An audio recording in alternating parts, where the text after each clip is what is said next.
ओम शांति। आज 20 नवंबर 2025 की बाबा की साकार मुरली है।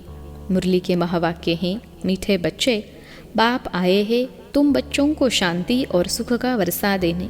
तुम्हारा स्वधर्म ही शांत है, इसलिए तुम शांति के लिए भटकते नहीं हो। प्रश्न है, अभी तुम बच्चे 21 जन्मों के लिए अखंड खजानों में वजन करने योग्य बनते हो। क्यों? उत्तर है, क्योंकि बाप जब नई सृष्टि रचते हैं तब तुम बच्चे उनके मददगार बनते हो, अपना सब कुछ उनके कार्य में सफल करते हो।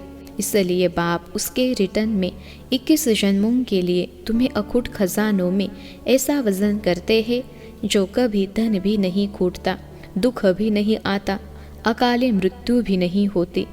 गीत है, मुझको सहारा देने वाले। ओम शांति। मीठे मीठे रूहानी बच्चों को ओम का अर्थ तो सुनाया है। कोई कोई सिर्फ ओम कहते हैं, परंतु कहना चाहिए ओम शांति। सिर्फ ओम का अर्थ निकलता है ओम आत्मा। ओम शांति का अर्थ है मैं आत्मा शांत स्वरूप हूँ। हम आत्मा हैं, यह हमारा शरीर है। पहले है आत्मा, पीछे है शरीर। आत्मा शांत स्वरूप है, उनका निवास स्थान है शांति धाम। बाकी कोई जंगल में जाने से सच्ची शांति नहीं मिलती है। सच्ची शांति मिलनी ही तब है जब घर जाते हैं। दूसरा, शांति चाहते हैं जहाँ अशांति है। यह अशांति का दुख धाम विनाश हो जाएगा, फिर शांति हो जाएगी। तुम बच्चों को शांति का वर्षा मिल जाएगा। वहाँ न घर में न बाहर राजधानी में अशांति होती। उसको कहा जाता है शांति का राज्य। यहाँ है अशांति का राज्य, क्योंकि रावण राज्य है। वह है ईश्वर का स्थापन किया हुआ राज्य। फिर द्वापर के बाद आसुरी राज्य होता है। आसुरों को कभी शांति होती नहीं। घर में, दुकान में, जहाँ तहाँ अशांति ही अशांति होगी। 5 विकार रूपी रावण अशांति फैलाते हैं। रावण क्या चीज़ है यह कोई भी विद्वान पंडित आदि नहीं जानते, समझते नहीं है। हम वर्ष वर्ष रावण को क्यों मारते हैं? सतयुग त्रेता में यह रावण होता ही नहीं। वह है ही दैवी राज्य। ईश्वर बाबा दैवी राज्य की स्थापना करते हैं तुम्हारे द्वारा, अकेले तो नहीं करते हैं। तुम मीठे मीठे बच्चे ईश्वर के मददगार हो। आगे थे रावण के मददगार, अब ईश्वर आकर सर्व की सद्गति कर रहे हैं। पवित्रता, सुख, शांति की स्थापना करते हैं। तुम बच्चों को ज्ञान का अब तीसरा नेत्र मिला है।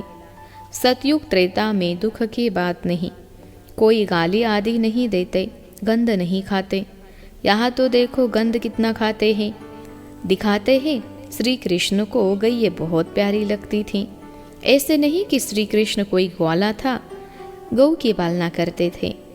नहीं, वहाँ की गौ और यहाँ की गौ में बहुत बहुत फर्क है। वहाँ की गाय सतो प्रधान बहुत सुंदर होती है। जैसे सुंदर देवता है वैसे गाय, देखने से ही दिल खुश हो जाए। वह है ही स्वर्ग, यह है नर्क। सभी स्वर्ग को याद करते हैं। स्वर्ग और नर्क में रात दिन का फर्क है। रात होती है अंधियारी, दिन में है सोजरा। ब्रह्मा का दिन गोया, ब्रह्मा वंशियों का भी दिन हो जाता। पहले तुम भी घोर अंधियारी रात में थे। इस समय भक्ति का कितना जोर है। महात्मा आदि को सोने में वजन करते रहते, क्योंकि शास्त्रों के बहुत विद्वान हैं। उन्होंने प्रभाव इतना क्यों है, यह भी बाबा ने समझाया है। झाड़ में नए नए पत्ते निकलते हैं तो सतो प्रधान है। ऊपर से नई सोल आएगी तो जरूर उनका प्रभाव होगा न अल्पकाल के लिए। सोने अथवा हीरो में वजन करते हैं, परंतु यह तो सब खलास हो जाने हैं।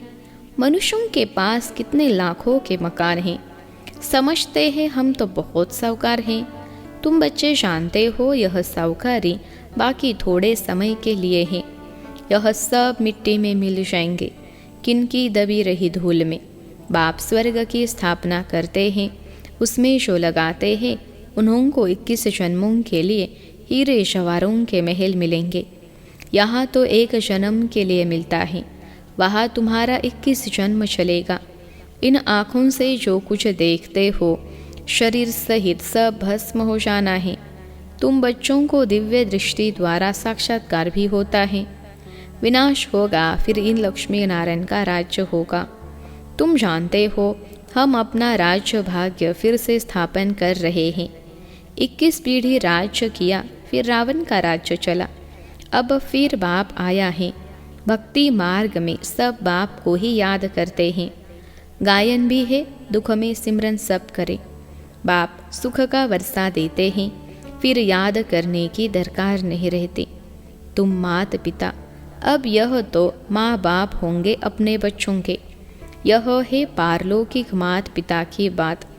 अभी तुम यह लक्ष्मी नारायण बनने के लिए पढ़ते हो। स्कूल में बच्चे अच्छा पास होते हैं तो फिर टीचर को इनाम देते हैं। अब तुम उनको क्या इनाम देंगे? तुम तो उनको अपना बच्चा बना लेते हो जादूगरी से। दिखलाते हैं श्री कृष्ण के मुख में माँ ने देखा माखन का गोला। अब श्री कृष्ण ने तो जन्म लिया सतयुग में, वह तो माखन आदि नहीं खाएंगे, वह तो है विश्व का मालिक। तो यह किस समय की बात है? यह है अभी संगम की बात। तुम जानते हो हम यह शरीर छोड़ बच्चा जाए बनेंगे, विश्व का मालिक बनेंगे। दोनों क्रिश्चियन आपस में लड़ते हैं और माखन मिलता है तुम बच्चों को, राजाई मिलती है ना। जैसे वो लोग भारत को लड़ाकर मक्खन खुद खा गए। क्रिश्चियन की राजधानी पौने हिस्से में थी, पीछे आहिस्ते आहिस्ते छूटती गई है। सारे विश्व पर सिवाय तुम्हारे कोई राज्य कर न सके। तुम अभी ईश्वरीय संतान बने हो।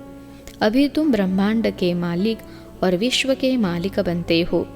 विश्व में ब्रह्मांड नहीं आया, सूक्ष्म वतन में भी राजाई नहीं है। सतयुग त्रेता यह चक्र यह स्थूल वतन में होता है। ध्यान में आत्मा कहा जाती नहीं।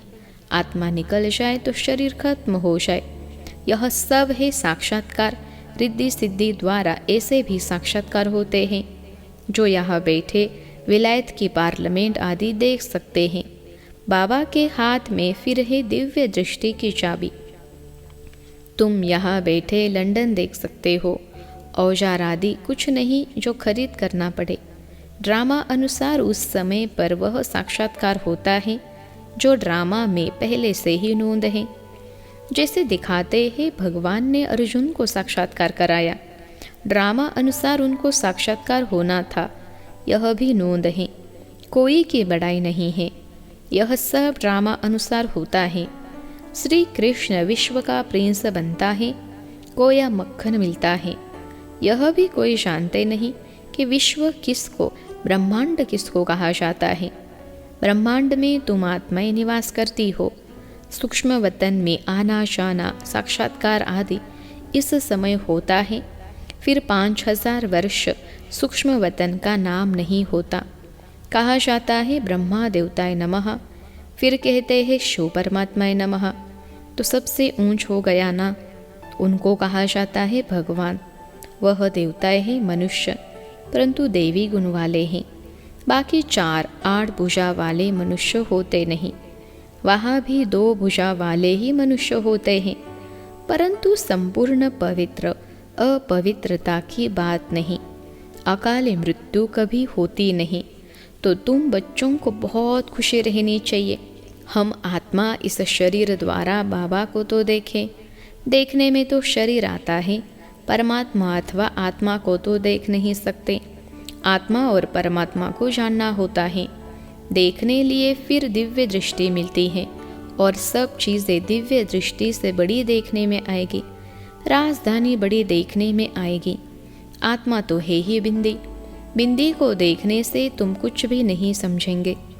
आत्मा तो बहुत महीन है। बहुत डॉक्टर्स आदि ने कोशिश की है आत्मा को पकड़ने की, परंतु किसको पता नहीं पड़ता। वो लोग तो सोने हीरो में वजन करते हैं। तुम जन्म जन्मांतर पदमपति बनते हो। तुम्हारा बाहर का शो जरा भी नहीं। साधारण रीति इस रथ में बैठ पढ़ाते हैं। उनका नाम है भागीरथ। यह है पतित पुराना रथ जिसमें बाप आकर ऊंचते ऊंच सर्विस करते हैं।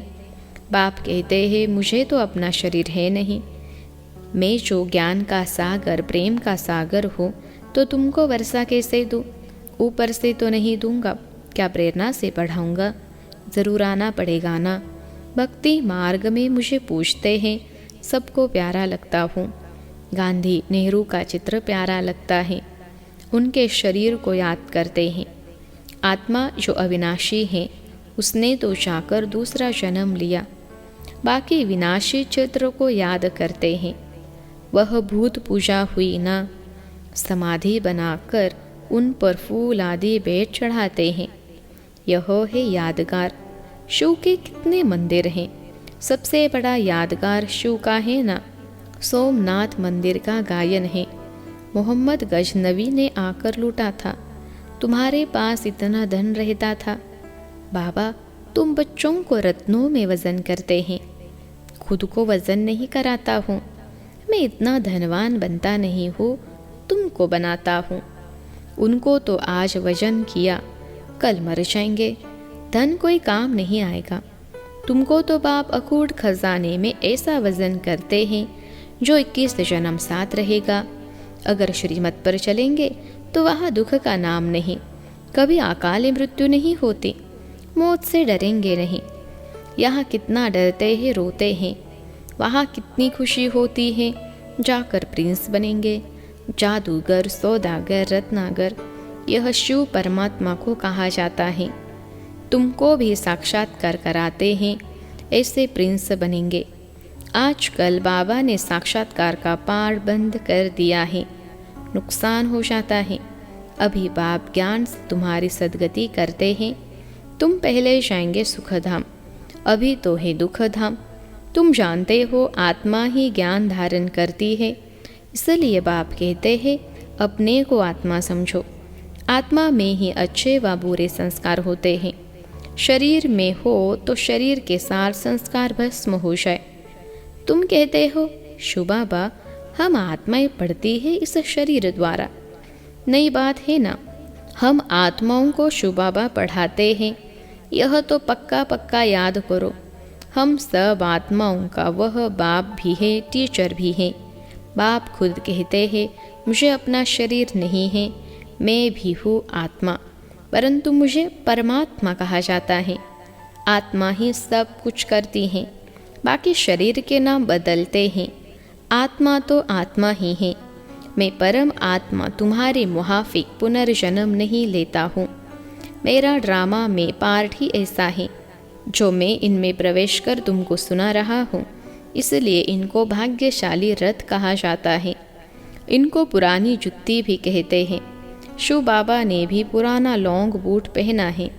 बाप कहते हैं मैंने इसमें बहुत जन्मों के अंत में प्रवेश किया है। पहले पहले यह बनते हैं तत्वम। बाबा कहते हैं तुम तो जवान हो, मेरे से शास्त्री पढ़कर ऊंच पद पाना चाहिए, परंतु मेरे साथ बाबा है तो मुझे घड़ी घड़ी उनकी याद आती है।